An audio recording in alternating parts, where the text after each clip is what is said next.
welcome to the Kunal Call. I'm joined by Rohit. Bagu, and we are here to talk about what has happened in the last full year. Obviously, not the half year, the full year. And obviously, the season was disrupted by the coronavirus, but the season started and it ended. Thank God for that because we needed some entertainment because of the bullshit that's going on in the world. So let's address the main topic: Liverpool winning the league and their fans going ape shit. But what do you think about Liverpool? I think they deserve the credit for this season. What they've done and the team that they've built over the last 5 years with Klopp has been fantastic. I think the best thing about this Liverpool team is that they have built a team over not just buying superstars. They've built it from the ground. Like someone like Trent, who's been born and brought up in Liverpool, like Andrew Robertson as well. Yeah. Someone like that. There was a team. He was a player who was not being bought by Sunderland a couple of years ago. But then Klopp lifted that team to first win the Champions League, of course, and then they win the most prestigious award that is there for English fans, the Premier League. So I think this team overall has done like a fantastic job, and not just in those departments in defense, they have uplifted the games in every corner of the field. I think with when I see the Liverpool team, yeah, when I see Henderson, Wijnaldum, when they play, they give everything they have for that particular game. They don't think about what's going on, who will score. They don't give that bullshit. Yeah. I think about the forward, yeah, Mane, Salah, and Firmino. They don't do that much. Yeah. I think the midfield of Liverpool does it that much, and even Andy Robertson and this guy, Trent Arnold. The way they cross the ball, I saw the match they played against Liverpool. Yeah. That ball from Arnold to Firmino to score, it's just curving in. I think it's more than their style of play, the aura that Klopp brings around the club, the pressing style, and everyone needs to go play up to that style. And if you don't play that style, you're not accepted in the club. And I think he tends to build his players in that way, that they play with that mentality that we are going to play with this aggression, and anything that could go wrong is a big mistake according to the club or according to Klopp. The one thing I will say about Klopp is that he never gives up because last year they lost by 1 point, which is a madness. Because I remember the last year game that Liverpool and Man City played, where John Stones clears the ball from the line like 20, like it's millimeters, and they would have won the league. Correct. That was an amazing season.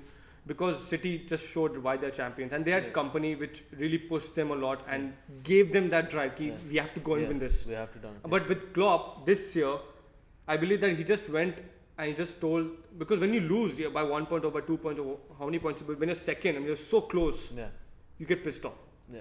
And you have the drive to beat them. Simple as that. Even when Man United lost to City on goal difference, what did Ferguson do? Got Van Persie. He's like, I don't give a shit what people think. I'm going to get the best striker. I'm going to win the league. And they won by 12 points. Correct. So that's the thing with Liverpool this season. What do you think about Salah and Mane? I think just on your point before that, what Manchester United, the mistake I think what they did make is they went to buy superstars after they lost the league, which was very close. But when you see the Liverpool side, they haven't ridiculously spent on players. Yeah. Okay, it's acceptable for someone like Alisson or Fabinho where they actually needed that upliftment. Van Dijk.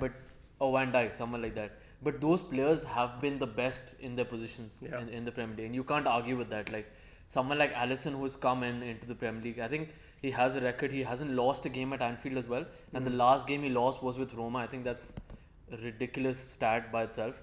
But not even that. Like Salah, Mane on the side, on their day.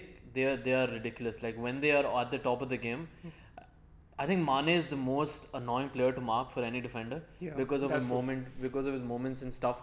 Salah, I think, still he's predictable by the way he plays, but he still produces about 20 goals every season. So I think in their own rise, they are the best in their own way.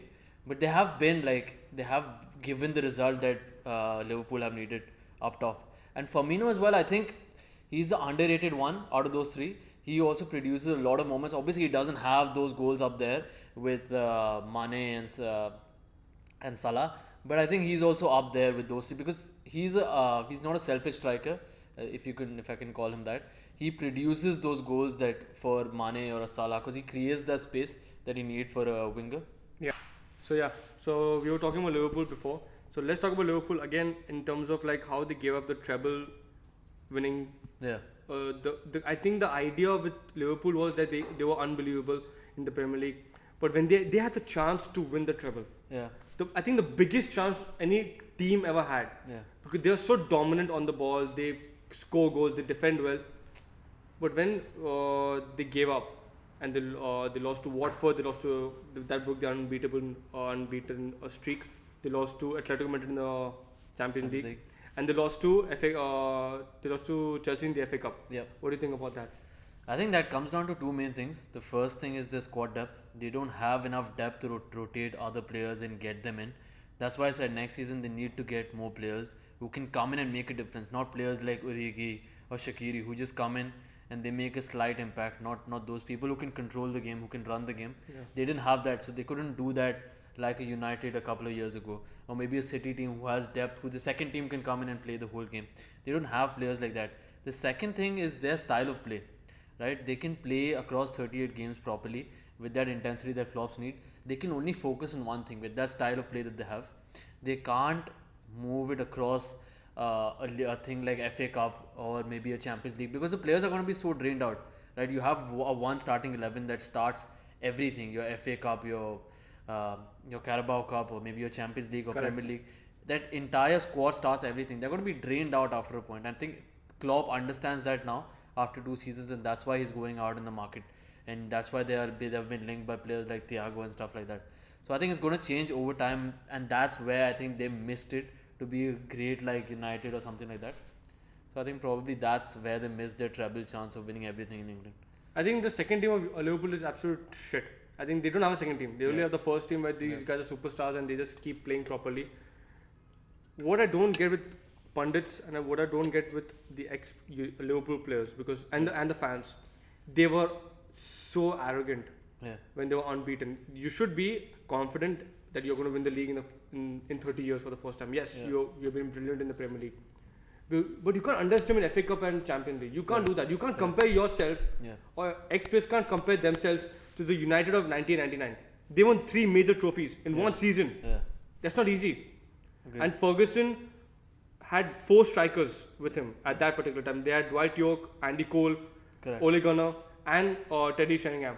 And they had Beckham, Giggs, Scholes, Keane, the best midfield. You can't compete with that level of the United team. And they beat Juventus and Bayern Munich and Inter Milan towards like Inter Milan in the quarterfinal, Juventus in the semi, and Bayern in the final. Yes, there was luck involved when they scored two goals in the last 2 minutes. But you have to be in the game. And when I see people comparing this team to United, it just disgusts me.